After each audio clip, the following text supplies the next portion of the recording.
క్షణం క్షణం మీ ముందుకు సమాచారం.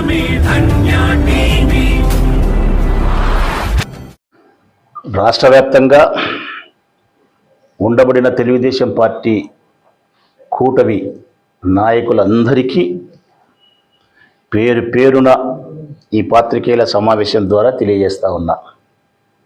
వారితో పాటు ముఖ్యంగా మా వైఎస్ఆర్ కాంగ్రెస్ పార్టీ కార్యకర్తల కోసం, నాయకుల కోసం విజయసాయిరెడ్డి గారు రాజకీయ సన్యాసం పుచ్చుకున్నానని చెప్పి ప్రకటన చేసిన మరుక్షణం నుంచి కూటమికి సంబంధించినటువంటి నాయకులు, భారతీయ జనతా పార్టీ వాళ్ళు కొంతమంది, తెలుగుదేశం పార్టీ వాళ్ళు మెండుగా ఎవరికి తోచింది వారు మాట్లాడుతున్నారు, ఎవరికి ఇష్టం వచ్చినట్టు వాళ్ళు మాట్లాడుతున్నారు. వాళ్ళ సంభాషణ, వాళ్ళ ప్రకటనల యొక్క ఆంతర్యం ఏంటంటే కనుక విజయసాయిరెడ్డి రాజకీయ సన్యాసం స్వీకరించినాడు, ఇక వైఎస్ఆర్ కాంగ్రెస్ పార్టీ కథ అయిపోయింది, ఇది మునిగిపోయే నావా, ఇది మూసేసినటువంటి దుకాణము, ఇలా ఎవరికి నచ్చిన పదజాలాన్ని వాళ్ళు ఉపయోగిస్తున్నారు. నేను స్పష్టంగా చెప్తా ఉన్నా, మాట్లాడిన ప్రతి పెద్ద మనిషికి, షర్మిలమ్మ గారు కూడా మాట్లాడినారు, విజయసాయిరెడ్డి రాజీనామా వలన జగన్మోహన్ రెడ్డి గారి పట్ల నాయకుల విశ్వసనీయత కోల్పోయినాడు అని చెప్పి మాట్లాడింది. ఆ సోదరికి కూడా గౌరవప్రదంగా తెలియజేస్తా ఉన్నా, చెవులు రిక్కరించి వినండి నాయకులారా. విజయసాయిరెడ్డి కానీ మరికొంతమంది జగన్మోహన్ రెడ్డి గారి ద్వారా రాజ్యసభ పదవులను, మంత్రి పదవులను, ఎమ్మెల్యే పదవులను, కౌన్సిల్లో అత్యున్నతమైన పదవులను అనుభవించి పేరును, ప్రఖ్యాతిని, సంపదను అన్నిటినీ అనుభవించి పార్టీ అధికారంలో లేని ఈ సందర్భంలో, నాయకుడు పోరాటం చేస్తూ ఉన్నటువంటి ఈ సందర్భంలో ఆ నాయకుడిని వదిలిపోవడం అన్నది వారి సంస్కారానికే వదిలేస్తున్నాము, వారి కృతజ్ఞతాహీనతకే వదిలేస్తున్నాము. మరి వారు పిరికితనంతో పారిపోతున్నారో, స్వార్థంతో ప్రయోజనాల కోసం పారిపోతున్నారో, నేనేమి మాట్లాడకపోయినా రాష్ట్ర ప్రజలు మాత్రం మాట్లాడుతున్నారు. జగన్మోహన్ రెడ్డి గారికి ద్రోహం చేస్తున్నారు వీళ్ళు, జగన్మోహన్ రెడ్డి గారికి అన్యాయం చేస్తున్నారు వీళ్ళు అని ప్రజలే మాట్లాడుతున్నారు. ఇక తెలుగుదేశం పార్టీ నాయకులకు, షర్మిలమ్మ గారికి, ఆదినారాయణ రెడ్డి గారికి, వీళ్ళందరికీ నేను చెప్పే సమాధానం ఒకటే.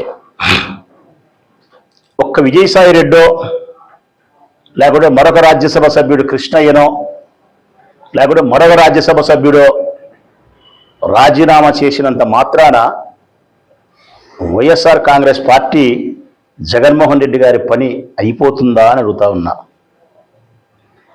ఒకరో, ఇద్దరో, ముగ్గురో ఎంచుకుంటే ఉడ్డా అంటే నలుగురు. ఒక్క నలుగురు అధైర్యస్తులో, స్వార్థపరులో జగన్ వదిలినంత మాత్రాన జగన్ కోసం ఊపిరి ఉన్నంత వరకు కాదు, ఓపిక ఉన్నంత వరకు కాదు, మరొక జన్మ ఎత్తైనా సరే ఆయన నాయకత్వాన్ని బలపరచాలని చెప్పి కృతనిశ్చయంతో ఉండే నాలాంటి నాయకులు, నాలాంటి కార్యకర్తలు ఈ రాష్ట్రంలో వేలతో ఉన్నారు, వేలతో. మీకు అన్నీ తెలుసు, నేను చెప్పాల్సిన అవసరం కూడా లేదు. జగన్మోహన్ రెడ్డి గారిని విమర్శించేదే ఎవరంటే కదా ఉత్సగారే వాళ్ళే. జగన్ పేరెత్తితే ఉత్సగారే వాళ్ళే జగన్ను విమర్శించేది. జగన్ అంటే విపరీతమైనటువంటి అసూయాగ్రస్తులై శరీరం అంతా అసూయ నింపుకునే వాళ్ళే జగన్ను విమర్శించేది. మీకు ఎంత భయం లేకపోతే జగన్మోహన్ రెడ్డి అంటే మీకు నిద్రలో కూడా ఏనుగుకు సింహం వచ్చినట్టు మీకు నిద్రలో కూడా వస్తాడనడానికి ఒక ఉదాహరణ చెప్తా. ఈనాటి స్పీకర్, ఆనాటి ప్రజానాయకుడు, అయ్యన్న పాత్రుడు గారు మాట్లాడిన మాటలు ఏంటి? జగన్ ఓడిపోయినారా స్వామి, చచ్చిపోలే అన్నాడు. అంటే అర్థం మీదే అర్థం చేసుకోండి. జగన్ ఓడిపోయినారా స్వామి, చచ్చిపోలేరా నాయన జగన్ అన్నాడు. అంత భయం ఉంది మీకు జగన్ అంటే. అంత భయం ఉంది కాబట్టే ఇంతగా మీరు శత్రువు గురించి ఆలోచిస్తున్నారు, వాపోతున్నారు. జగన్ దగ్గర ఉండే బలం ఏందో తెలుసునా? జగన్మోహన్ రెడ్డి గారి దగ్గర ఉండే బలం ఏందో తెలుసునా? మేము కాదు జగన్కు బలం, మాకు జగన్ బలం. జగన్కు మేం బలం కాదు, మాకు జగన్ బలం. జగన్ బలం ఏదో తెలుసునా? ధైర్యం. జగన్ బలం ఏమిటో తెలుసునా? పోరాట తత్వం. జగన్ బలం ఏదో తెలుసునా? విశ్వసనీయత. ఆయన వ్యక్తిత్వమే ఆయనకు బలం, ఆయన గుండె బలమే ఆయన బలం. జనములో ఆయన పట్ల ఉండే సదభిప్రాయమే ఆయనకు శ్రీరామ రక్ష. మీరు చెప్పే మాటల ప్రకారము జగన్మోహన్ కథ అయిపోయింది, జగన్మోహన్ రెడ్డి గారి కథ అంటే 2019లో చంద్రబాబు నాయుడు ఓడిపోయిన తర్వాత ఈ రాజ్యసభ పదవులు అనుభవించిన వాళ్ళంతా చంద్రబాబు నాయుడు మనుషులంతా పార్టీలు మారలేదా? సీఎం రమేష్ నాయుడు మారలేదా? సుజనా చౌదరి మారలేదా? చివరిలో కేశినేని నాని మా పార్టీలోకి రాలేదా? ఇట్లా చెప్పుకుంటూ పోతే చాలామంది ఉన్నారు పార్టీ మారిన వాళ్ళు. మరి చంద్రబాబు నాయుడు ఏమన్నా సీఎం కాకుండా వినాడా? చంద్రబాబు నాయుడు ఏమన్నా అంగడి మూసేసినాడా? 75 సంవత్సరాల వయస్సు కలిగి అబద్ధాలతో రాజకీయ కోటను నిర్మించుకున్నటువంటి చంద్రబాబు నాయుడే 19 తర్వాత 24లో ముఖ్యమంత్రి కాగలిగా లేంది విశ్వసనీయతతో, విలువలతో తన రాజకీయ సౌధాన్ని నిర్మించుకున్నటువంటి జగన్మోహన్ రెడ్డి పోరాట తత్వముతో, ప్రణాళిక బద్ధుడై, ప్రజాబలముతో 29లో ముఖ్యమంత్రి కాలేరా మిత్రులారా? ఓ వైఎస్ఆర్ కాంగ్రెస్ పార్టీ నాయకులారా, కార్యకర్తలారా, జగన్మోహన్ రెడ్డి గారిని నిజంగా ప్రేమించే కార్యకర్తలకు చెప్తా ఉన్నా, జగన్మోహన్ రెడ్డి గారి బలం మీరే. మీరున్నంత వరకు జగన్మోహన్ రెడ్డి గారి తలలో తెల్ల వెంట్రుక కూడా పీకలేరు ఎవరే కానీ. తిరిగి మళ్ళా మన పార్టీ అధికారంలోకి వస్తుంది. జగన్మోహన్ రెడ్డి గారిని, మన నాయకుడిని మనం ఏ విధంగా చూడాలనుకుంటున్నామో ఆ విధంగా అనతి కాలంలోనే చూడగలుగుతాం. జగన్మోహన్ రెడ్డి గారి పట్ల విశ్వసనీయత కలిగిన మనం ఎప్పటికీ రాజకీయ జీవితంలో గౌరవాన్ని అనుభవిస్తాం. మనం ఎప్పుడూ దరిద్రులం కాదు. ఆదినారాయణ రెడ్డి గారు చెప్పినట్టు జగన్మోహన్ రెడ్డి ఒక దరిద్రుడు, ఆయన నమ్ముకొని ఉండే మీరందరూ కూడా దరిద్రులు అని చెప్పి ఆయన మాట్లాడిన మాటలు అసహ్యకరమైన మాటలు. ఎవరయ్యా దరిద్రులు? ఆయన ద్వారా పదవులను అనుభవించి, ఆయన ద్వారా సంపదను పొంది, గౌరవాన్ని పొంది, రాజకీయ ప్రతి అనుకూల పరిస్థితులు జగన్మోహన్ రెడ్డి గారికి ఉన్నప్పుడు ఆయన్ను వదిలి మోసం చేసిపోతున్నారే,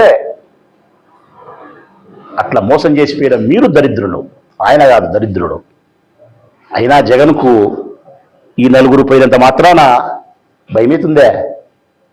అట్లా భయమే వాడైతే 2014లో ప్రతిపక్ష పార్టీలో ఆయన ప్రతిపక్ష పార్టీ నాయకుడిగా ఉండేటప్పుడు 67 మంది ఎమ్మెల్యేలతో మేము అసెంబ్లీలో ఉన్నప్పుడు నేను కూడా ఉండే ఆ రోజు 23 మంది ఎమ్మెల్యేలు జగన్మోహన్ రెడ్డి గారిని వదిలి తెలుగుదేశం పార్టీలోకి పోతే అట్లా జలధరించాలి కూడా జలధరించాలి ఆయన. అందులో ఆదినారాయణ రెడ్డి ఒకడు అన్నాడు, ఆ పక్కకు పోయి మంత్రి అయిన వాడు ఆదినారాయణ రెడ్డి. మరి ఆ రోజు జగన్ కాదని పోయినటువంటి 23 మందిని చూసి జగన్ భయపడినాడా? 2019లో 23 మందిలో గొట్టిపాటి రవికుమార్ తప్ప ఎవరైనా గెలిచినారా? 22 మంది ఓడిపోయినారు మీరు. అంటే కారణం నైతిక విలువలకు తిలోదకాలు ఇచ్చి జగన్మోహన్ రెడ్డి గారి పట్ల కృతజ్ఞతాహీనతో ప్రవర్తించే ఏ నాయకునికైనా ప్రజాక్షేత్రములో, ప్రజాస్వామ్యములో గుణపాఠం ఆ విధంగానే ఉంటుందన్న సత్యాన్ని ప్రజలు తెలియజేసినారు. ఇప్పుడు చెప్తా ఉన్నా, జగన్మోహన్ రెడ్డి గారి అధికారంలో లేని ఈ సందర్భంలో ఆయనకు ఎవరైతే మోసం చేస్తారో, ఎవరైతే కృతజ్ఞతాహీనతతో ప్రవర్తిస్తారో వాళ్ళందరికీ రాజకీయ భవిష్యత్ ప్రజాక్షేత్రంలో ఉండదు. ఇది సత్యం. షర్మిలమ్మ గారు మాట్లాడుతున్నారు, విజయసాయిరెడ్డి రాజీనామా చేయడం వలన ఆంతర్యం ఏంటంటే జగన్మోహన్ రెడ్డి గారి పట్ల విశ్వసనీయత పోయింది అని. మరి మా విశ్వసనీయత ఏందమ్మా? కొన్ని వందల మంది ఉన్నాం మేము, ప్రజా నాయకులం, ఎమ్మెల్యేలుగా, ఎమ్మెల్సీలుగా, ఎంపీలుగా పనిచేసినటువంటి మేము కొన్ని వందల మంది ఉన్నాం. ఎంపీటీసీలు, జెడ్పీటీసీలు, సర్పంచులు, జిల్లా పరిషత్ చైర్మన్లు, మండలాధ్యక్షులు, మున్సిపల్ చైర్మన్లు, మేయర్లు వేల మంది ఉన్నారు జగన్మోహన్ రెడ్డి ప్రేమించేవారు. మరి మా అందరి విశ్వసనీయత ఏమైనట్టు? ఒక్క విజయసాయి రెడ్డో మరొక రాజ్యసభ సభ్యుడు కృష్ణయ్యనో మాత్రమే మొత్తం రాష్ట్రంలో ఉండే వైఎస్ఆర్ కాంగ్రెస్ పార్టీ నాయకులందరికీ ఆయన పట్ల విశ్వసనీయత పోయిందని చెప్పి మీరు మాట్లాడితే ఇది అర్థం పర్థం ఉండే మాటలా? వైఎస్ఆర్ కాంగ్రెస్ పార్టీ నాయకులకు, కార్యకర్తలకు స్పష్టంగా చెప్తా ఉన్నా నేను, ఎవ్వరే కానీ అధైర్యపడాల్సిన అవసరం లేదు, ఎవ్వరే కానీ భీతి చెందాల్సిన అవసరం లేదు. జగన్మోహన్ రెడ్డి గారు సమర్థవంతుడైనటువంటి నాయకుడు, పార్టీని, పార్టీ శ్రేణులను చక్కగా ముందుకు నడిపించగలిగినటువంటి ధీరుడు, యోధుడు, చక్కటి ప్రణాళికాబద్ధుడై పోరాట తత్వముతో ప్రజాబలాన్ని కూడగట్టుకొని మనలందరినీ విజయ తీరానికి చేర్చగలిగినటువంటి సమర్థవంతమైనటువంటి నాయకుడు. జగన్ నమ్మిన మనం ఎప్పటికీ ప్రజాక్షేత్రంలో గౌరవంగా ఉంటాం. జగన్ను విస్మరించినటువంటి ఏ నాయకుడైనా కూడా ప్రజాక్షేత్రంలో పాతాళ లోకానికి పడిపోవడం గ్యారంటీ. ఇంకా ఆదినారాయణ రెడ్డి గారు చాలా మాట్లాడినారు, చాలా మాట్లాడినారు. ఆయన విజ్ఞతకే వదిలేస్తా ఉన్నాం. ఎందుకంటే జగన్ను వ్యతిరేకించిన తర్వాత 5 సంవత్సరాలు మీరు విశ్రాంతి తీసుకున్నారన్న ఆదినారాయణ రెడ్డి అన్న, 5 సంవత్సరాలు మీరు విశ్రాంతి తీసుకోవాల్సిన పరిస్థితి వచ్చింది.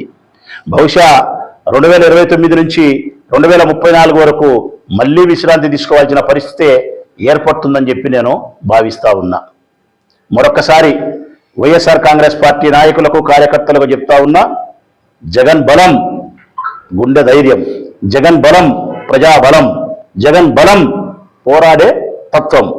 మన నాయకుడికి పోరాడే తత్వం, గుండెల నిండా ధైర్యం, ప్రజాబలం కలిగిన నాయకుడు కాబట్టి మనం ఎవ్వరూ ధైర్యపడాల్సిన అవసరం లేదు. మేమందరం కూడా 10 సంవత్సరాలు, 15 సంవత్సరాలు, 20 సంవత్సరాలు ఎమ్మెల్యేలుగా పనిచేసి ప్రజాక్షేత్రంలో ఉండబడిన మేమందరం కూడా మా ఓపిక ఉన్నంత వరకు కాదు, మా ఊపిరున్నంత వరకు జగన్ నాయకత్వాన్ని సమర్థిస్తాం. కార్యకర్తల, ద్వితీయ శ్రేణి నాయకుల యొక్క నమ్మకాన్ని బొమ్ము చేయకుండా జగన్మోహన్ రెడ్డి గారు వెంటే ఉంటాం. మీరు ఎవ్వరూ ఆందోళన చెందాల్సిన అవసరం లేదు. ఇంకొక సత్యం ఉంది, జనములో పలసరైంది మేం కాదు,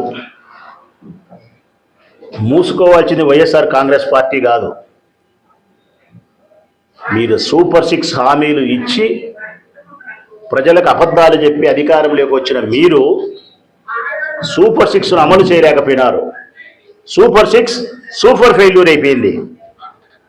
ఈరోజు మీరు ఇచ్చిన వాగ్దానాలు ఏ విధంగా ఉన్నాయి ప్రజల దగ్గర అంటే కదా, నీటి మీద రాతలైనాయి. రేపటి దినం చంద్రబాబు నాయుడు రాజకీయ భవిష్యత్తు ఏంటంటే నీటి మీద బుడగలాంటిదే. ఈరోజు పూర్తిగా కూటమి ప్రభుత్వానికి, పార్టీలకు సంబంధించినటువంటి నాయకుల పరిస్థితి ప్రజాక్షేత్రములో పూర్తిగా విఫలమైపోయినారు. వాళ్ళు సూపర్ 6ను అమలు చేయలేక ఎక్కడ చూసినా ప్రజలు మాట్లాడుతున్నారు. 1500 రూపాయలు ఎప్పుడు ఇస్తావు, అమ్మఒడి 15,000 రూపాయలు ఎప్పుడు ఇస్తావు, బస్సు ఎప్పుడు పెడతావు, నిరుద్యోగ భృతి ఎప్పుడు ఇస్తావు, 50 ఏళ్లకే పెన్షన్ ఎప్పుడు ఇస్తావు, కరెంటు బిల్లులు ఎప్పుడు తగ్గిస్తావు, ఇవన్నీ మిమ్మల్ని అడుగుతూ ఉంటే తల ఎత్తుకోలేక, జనములో తిరగలేక విఫలమైపోయింది మీరు. మీ అంగడి మూసుకోవాల్సిన పరిస్థితి ఆసన్నమైంది. కాబట్టి ఈ ద్రోహం చేసినటువంటి వ్యక్తులు ఎవరైతే ఉండారో వీరి ద్వారా జగన్కు ప్రజల్లో వచ్చిన పలుకుబడి తగ్గింది ఏమీ లేదు, ఆయన పలుసరైంది లేదు. హామీలు ఇచ్చి ప్రజలు మోసం చేసి అధికారంలోకి వచ్చి ఆ హామీలు నెరవేర్చకపోవడం వలన ప్రజాక్షేత్రంలో ప్రజల హృదయాలలో మీరు పూర్తిగా పనసబడిపోయినారు. మీ రాజకీయ భవిష్యత్ నీటి మీద బుడగలాంటిది అయిపోయింది. ఈ సత్యాన్ని మీరు తెలుసుకోవడం అనేది మంచిదనేది నా ఉద్దేశం. శ్రీ కారంజ నరసింహ కాలనీ ప్రొద్దుటూరు. సెంటు కేవలం 1,20,000 మాత్రమే. రామేశ్వరం జగనన్న కాలనీ ప్రక్కనే. వెంటనే ఇంటి నిర్మాణానికి అనువైన స్థలం. మీ పెట్టుబడి అతి త్వరగా రెట్టింపు. పచ్చని చెట్లు, ఆహ్లాదకరమైన వాతావరణం, చుట్టూ డైమండ్ మెష్ ఫిన్సింగ్ గేట్. వేగంగా అభివృద్ధి చెందుతున్న 7,000 నిర్మాణాలు జరుగుతున్న 220 ఎకరాల జగనన్న కాలనీ ప్రక్కనే 30 అడుగుల రోడ్డు, ఉత్తర, దక్షిణ, తూర్పు, పడమర ఫ్లాట్లు. స్పాట్ రిజిస్ట్రేషన్ చేసుకున్న వారికి 5% డిస్కౌంట్. ఒకే వ్యక్తి 25 సెంట్స్ కొంటే 5% డిస్కౌంట్ మరియు ఉచిత రిజిస్ట్రేషన్.